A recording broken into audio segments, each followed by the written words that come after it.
All right, I'm currently on the phone with ShugE. He's another musician that reached out about the current interview session. So I'm going to go ahead and give him the chance to introduce himself. Hello. Yeah, my name's ShugE. I am a musician based out of Minneapolis, Minnesota. I I've been doing this for a really, really long time, but it's complicated. I put out a lot of music, toured the country regularly from like 2005 to 2012 or 13. I also ran an indie record label out of Minneapolis called Anti-Civ Records for most of that time. And then life, against my wishes, threw me some curveballs, and I was forced to go on hiatus for about a decade.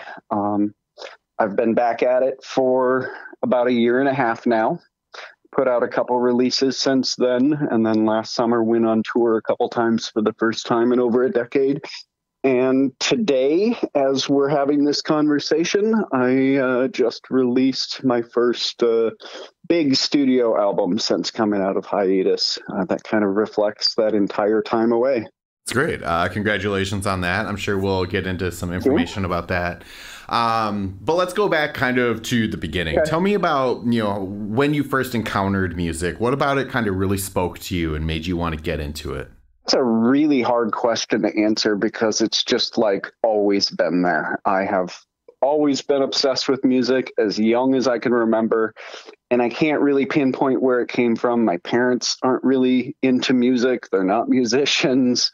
I'm a preacher's kid. I was raised in a really unusual environment, and I've just always wanted to do this. Put together my first band in high school. I'm 48 years old now, and I never looked back.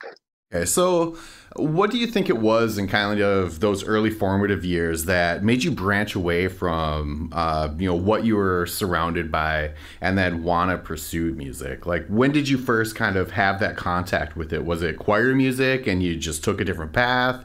Was it contemporary music and you're just like, I want to do that? Yeah, it was, I can definitely remember in grade school at a young age, it was the music that my religious upbringing told me I was supposed to stay away from. It was the taboo stuff, contemporary music. Me and a couple friends who lived nearby in the suburbs of Minneapolis, watching MTV at their houses and just consuming everything I could, from Beastie Boys to Tiffany.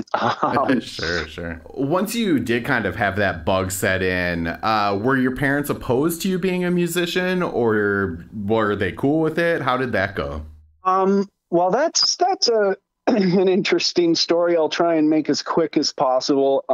They just thought it was going to be a fad, and they never thought it would be something that someone can do with their life. And they never really understood it, but they were always pretty supportive. As I got into my teen years, my parents kind of followed my rejection of the harshness of the rules of my religious upbringing, and they stayed religious, but they became some of those really cool religious people who seem to be not as common as they should be in America these days. And to this day, they support me as a musician. They come to my shows sometimes, and my entire family has been nothing but extremely supportive. Great. It's good to hear that it didn't go the other direction. Yeah, I think that story's too common.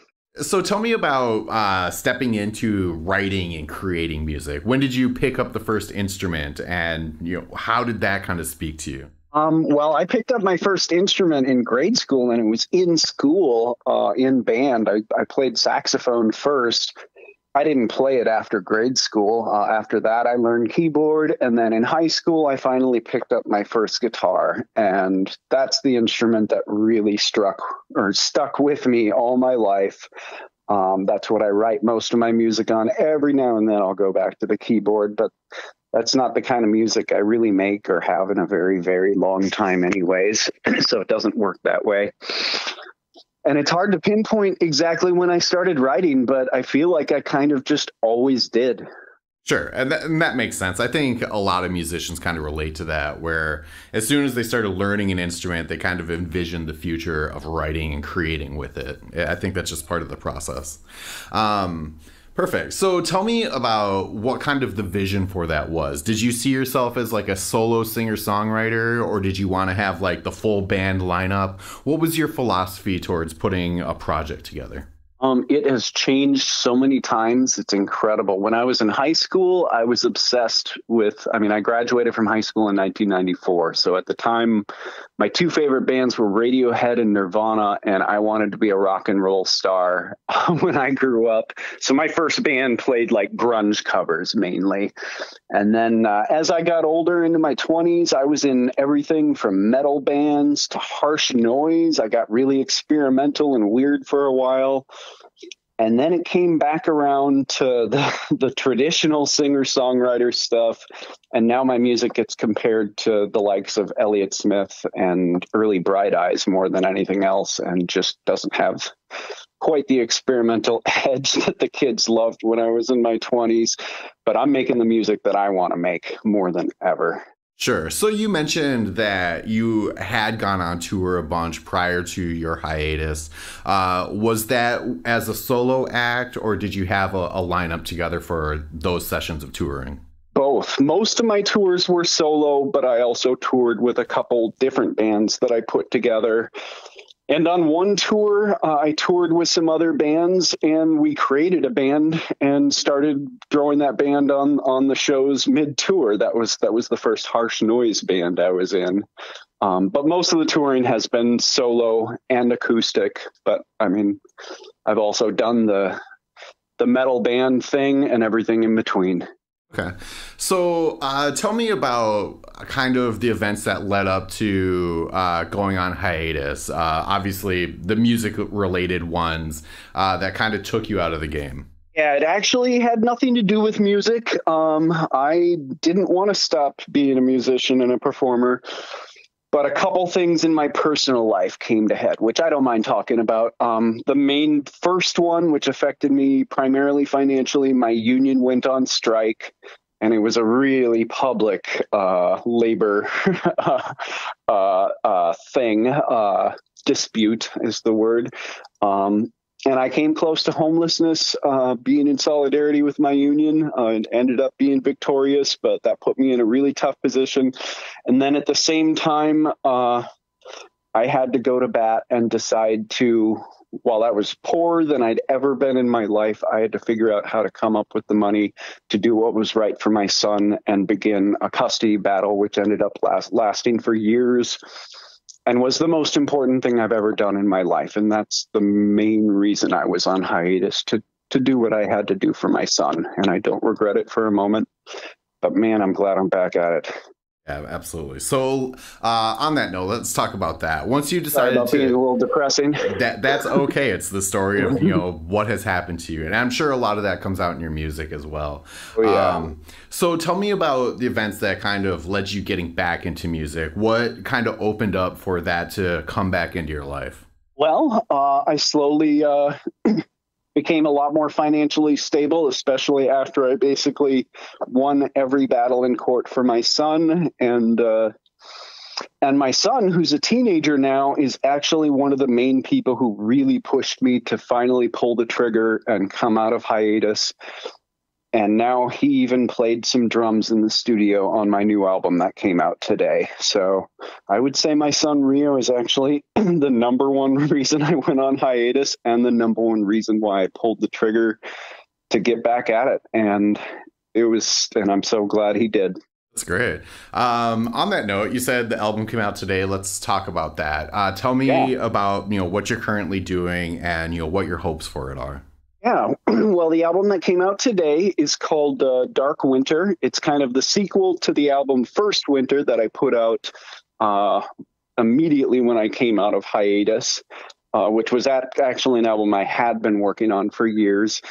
It's mainly an acoustic singer-songwriter kind of album. It's very sad. I like to refer to it as Midwestern working class music. There's a lot of songs about dying in snowstorms, death, strikes, union campaigns, and just general love and loss, joy and sadness. And I'm very proud of this album. It's not just me. I brought in other musicians. I already mentioned my son was fortunate enough to play some drums. And there's some other fantastic stuff on there. And it can be found on all streaming services and my website. And I'm playing a release party in Minneapolis next weekend that I'm really excited about with some of my favorite bands, one of which that I did some touring with last year. So what do you think kind of the future holds for that? Are you gonna go out and start touring again for that? Are you just gonna go right back into the studio? What do you kind of see for your next steps? I am going to do both. I am in the frustrating process right now of continually trying to put together a more permanent band around me rather than recruiting people for specific projects. So my hope is to have a more permanent band put together that can tour and record. I've already got half of the next album written, at least the basic songs. And I've already started booking tour dates for this summer. I'm going to be doing some touring by myself and with some other people. I'm probably going to do some touring with Brooke Pridemore out of New York. Just agreed to that. And yeah, I'm just going to try and do as much as I can. Bump the next album up to a full band that's not just for the recording, but also for touring. And yeah, I'm going to do a bunch of touring off of this album.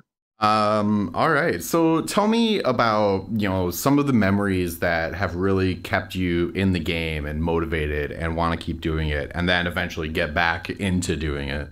Oh, man. Well, for starters, writing songs about the most personal things that I have a hard time talking about outside of singing and performing has become, throughout my life, the most effective therapy I've ever had for dealing with the most complicated issues of my life. So that's a big thing behind it all. I'm sorry, my mind just blanked out on exactly where the question came from. That's okay. I was just asking about some of the motivational memories that you've gone through.